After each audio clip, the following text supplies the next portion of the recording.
Hello मेरे प्यारे दोस्तों, तो आज की वीडियो होने वाली है लोकिज्म एपिसोड नंबर 168 के ऊपर। और आपने इससे पहले की वीडियो नहीं देखी तो उन सभी वीडियो का लिंक ऊपर आई बटन और नीचे डिस्क्रिप्शन में भी होगा। अगर आपको तब भी ना मिले तो जाके प्लेलिस्ट चेक कर लेना, वहाँ पर आपको जरूर मिल जाएगी। और आप मिसमैक्स लोग इस चैनल को बिना सब्सक्राइब कर ही देखते हैं, क्यों भाई कर लो, दिल से अच्छा लगेगा, दुआएं लगेगी मेरी। आशा करता हूँ कि आपने अब तक चैनल को सब्सक्राइब कर दिया होगा। तो अब बिना किसी तरीके वीडियो को स्टार्ट करते हैं।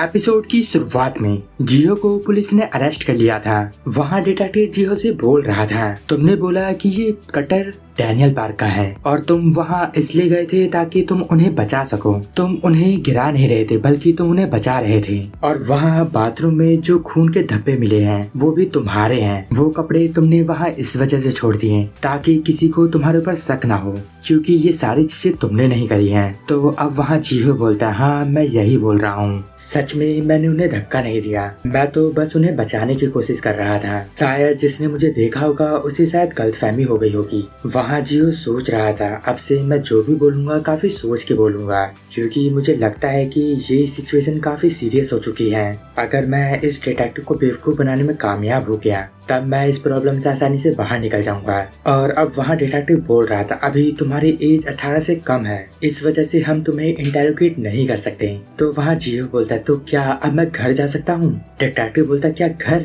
तुम यहाँ पर अपने वकील को बुलाओ या फिर अपने पेरेंट्स को कॉल करके यहाँ बुलाओ। और अब जियो की माँ वहाँ आ जाती है और वहाँ वो काफी गुस्से में उस डिटेक्टिव से बोल रही थी, मेरा बेटा दुनिया का सबसे अच्छा लड़का है, बस वो कुछ बुरे लोगों से मिल गया था। आखिर तुम लोग मेरे बेटे के साथ ऐसा कैसे कर सकते हो? और वहाँ जियो बोले जा रहा था, मॉम मैंने कुछ भी नहीं किया। वहाँ जियो की माँ बोल रही थी, बेटा तुम चिंता मत करो, डिटेक्टिव जाओ तुम एक रियल क्रिमिनल को पकड़ो, आखिर तुमने मेरे बेटे को क्यों पकड़ा है? और तभी वहाँ जियो के फादर भी आ जाते हैं। वहाँ पर वो अपनी वाइफ को शांत कराते हैं और वो बोलते हैं, गुड इवनिंग डिटेक्टिव, मैं जियो का फादर हूँ। मेरा बेटा बोल रहा है कि वो कटर मेरे बेटे का नहीं है, जो आपके डिवीजन का हेड ऑफिसर है, मैं उसे जानता हूँ। देखो तुम लोगों ने मेरे बेटे को कितना डरा दिया है। वहाँ डिटेक्टिव ये सारी बातें शांति से सुन रहा था और वहाँ जियो सोच रहा था, मुझे लगता है कि मैं अपने पेरेंट्स के ऊपर भरोसा कर सकता हूँ। डिटेक्टिव अभी कुछ भी नहीं बोल रहा है, लेकिन बहुत देर बाद वहाँ पे डिटेक्टिव अब बोलता है, मुझे लगता है ये 5 साल पुरानी बात है। आज से 5 साल पहले मेरे सामने सेम ऐसा ही केस आया था। उस समय भी वो बच्चा सेम यही बोल रहा था कि उसने कुछ भी नहीं किया है, लेकिन बाद में हमें सारे सबूत उसके खिलाफ ही मिले।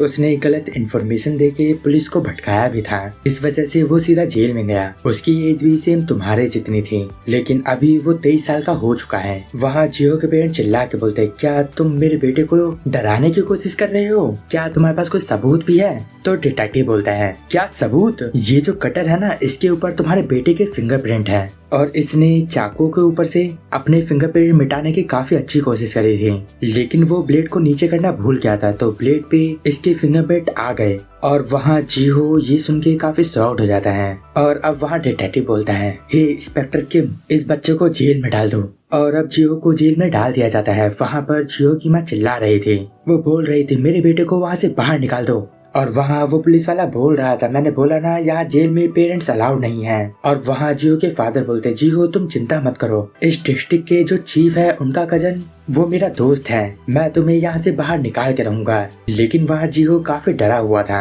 उसको वहाँ बिल्कुल भी विश्वास नहीं हो रहा था कि उसे जेल में डाल दिया गया है। और वहाँ जियो सोच रहा था, ये मुझे जेल में डाल रहे हैं, लेकिन अभी तक यहाँ पर मेरा वकील आया नहीं है और इन्हें मेरे खिलाफ कोई सबूत भी नहीं मिला है। क्या मैं यहाँ फंस गया हूँ? क्या अब मैं दोबारा घर वापस नहीं जा पाऊंगा? मुझे लगता है कि इन लोगों का पता चल जाए कि मैंने ही उन्हें धक्का दिया था। और अब थोड़ी देर बाद वहाँ पर जियो चिल्लाना शुरू कर देता है, बोलता है, मॉम डैड प्लीज मुझे यहाँ से निकालो। वहाँ जियो के फादर बोल रहे थे, बेटा तुम हमारे ऊपर भरोसा करो, हम तुम्हें कल तक यहाँ से बाहर जरूर निकाल देंगे। और अब वहाँ पर जियो जिस सेल में था वहाँ और भी कैदी थे, तो उनमें से एक अपना नूडल का प्लेट फेंक के जियो के सर पे मारता है और वो बोलता है, ओए तो चुप हो जा। और वहाँ पर ये नूडल्स की प्लेट जिस बंदे की थी और जिसने ये फेंक के मारा था, ये दोनों अलग थे। तो जिसकी ये प्लेट थी वो जियो के पैर के पास आता है और वो नूडल खाने लगता है और जियो वहाँ काफी डर जाता है और वो पैंट में ही मुड़ देता है। जियो सोच रहा था, मुझे काफी डर लग रहा है, तभी जेल के बाहर से एक पुलिस वाला बोलता है, आखिर अंदर क्या हो रहा है, तुम सब शांत हो जाओ। वहाँ जियो उस ऑफिसर को देख के काफी खुश हो जाता है और वो बोलता है, पुलिस ऑफिसर प्लीज मेरी हेल्प करो। वहाँ पुलिस वाला जियो के पास आता है और वो बोलता है, मैंने सुना कि तुमने अपने दोस्तों को 3rd फ्लोर से नीचे गिरा दिया।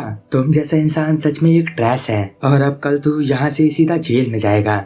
और भले ही तूने उन्हें मारने की कोशिश करी हो, लेकिन उनमें से कोई मर भी गया तब भी तेरे ऊपर मर्डर केस लग जाएगा। जियो सोच रहा था, क्या मर्डर केस, क्या मैं एक मर्डरर बन जाऊंगा। जियो काफी डर गया था। वो बोल रहा था, प्लीज उन दोनों को होश आ जाए। और अब हम अगले सीन में मोटे वाले डैनियल को देखते हैं। वो वहाँ ट्रेन में बैठ के कहीं जा रहा था और डैनियल ने वहाँ उस पेपर की फोटो भी ले ली थी जहाँ पर डैनियल का नाम जेम्स ली लिखा हुआ था। और वहाँ डैनियल उस फोटो को देखते हुए सोच रहा था, जेम्स ली आखिर तुम कौन हो। और इसी पेपर में वहाँ जेम्स ली का एड्रेस भी लिखा हुआ था और अब डैनियल वहीं पर जा रहा था और वहाँ पर यह भी लिखा था कि जेम्स ली के पेरेंट्स कोरिया में नहीं रहते। डैनियल वहाँ सोच रहा था, क्या इसका मतलब जेम्स ली यहाँ अकेला रहता था। इसका मतलब ये है कि मैं किसी जिंदा इंसान के बॉडी को यूज कर रहा था। लेकिन अगर ये बात थी तब मेरे हैंडसम वाली बॉडी को कोई ढूंढ क्यों नहीं रहा था। मैं फेसबुक में स्टार बन गया था, मैं स्ट्रीमिंग भी करने लगा था और साथ ही साथ मैंने तो मॉडलिंग भी करी थी। ये बात तो सच में पक्की है कि मुझे काफी सारे लोगों ने देखा होगा, लेकिन तब भी मेरी इस बॉडी को कोई ढूंढने क्यों नहीं आया। ये क्या इस वजह से है क्योंकि इसके पेरेंट्स कोरिया में नहीं रहते। लेकिन कैसे माँ बाप है ये कि जो कि अपने बेटे से कांटेक्ट करने की कोशिश भी नहीं करते। उन्हें कम से कम एक बार मेरी इस बॉडी को कांटेक्ट करने की कोशिश तो करनी ही चाहिए थी। क्या जेम्स ली का कोई दोस्त भी नहीं होगा जो कि इसे ढूंढ रहा होगा। जो बॉडी अभी हॉस्पिटल में है, अगर उसकी कोई फैमिली हुई और उसके भी कोई दोस्त हुए तो क्या फिर भी मुझे इस बॉडी को यूज करना चाहिए। और अब डैनियल ये सब सोचते हुए उस एड्रेस पे पहुंच जाता है। वहाँ डैनियल सोच रहा था, तो अब मैं यहाँ पहुंच ही गया और वो जो हॉस्पिटल के बिल्स थे वो भी जेम्स ली के नाम पे ही थे। इसका मतलब जेम्स ली कभी ना कभी यहाँ रहता था। मुझे जरूर इस दरवाजे के पीछे कोई ना कोई सबूत जरूर मिलेगा। और अब डैनियल जैसे ही वहाँ पर बेल बजाता है तभी कोई पीछे से डैनियल के कंधे पे हाथ रखता है और वो बोलता है, डैनियल पार्क। डैनियल ये सुन के काफी घबरा जाता है और आज का ये एपिसोड यहीं पर एंड हो जाता है। अगर आपको इस वीडियो में कुछ भी अच्छा लगा या पसंद आया तो इस वीडियो को लाइक कर देना। इस वीडियो का टारगेट है 500 कमेंट। देखता हूँ कि आप इसे कब तक कंप्लीट कर पाते हो। और अगर आपको मुझसे बात करनी है तो मुझे इंस्टाग्राम पे डीएम कर सकते हो, वहाँ पर मैं सबके मैसेज के रिप्लाई करता हूँ। बस मुझे रील सेंड मत करना, आखिर रील का क्या रिप्लाई करूँ मैं। तो अब मैं मिलता हूँ आपको नेक्स्ट वीडियो में, तब तक के लिए गुड बाय, sayonara।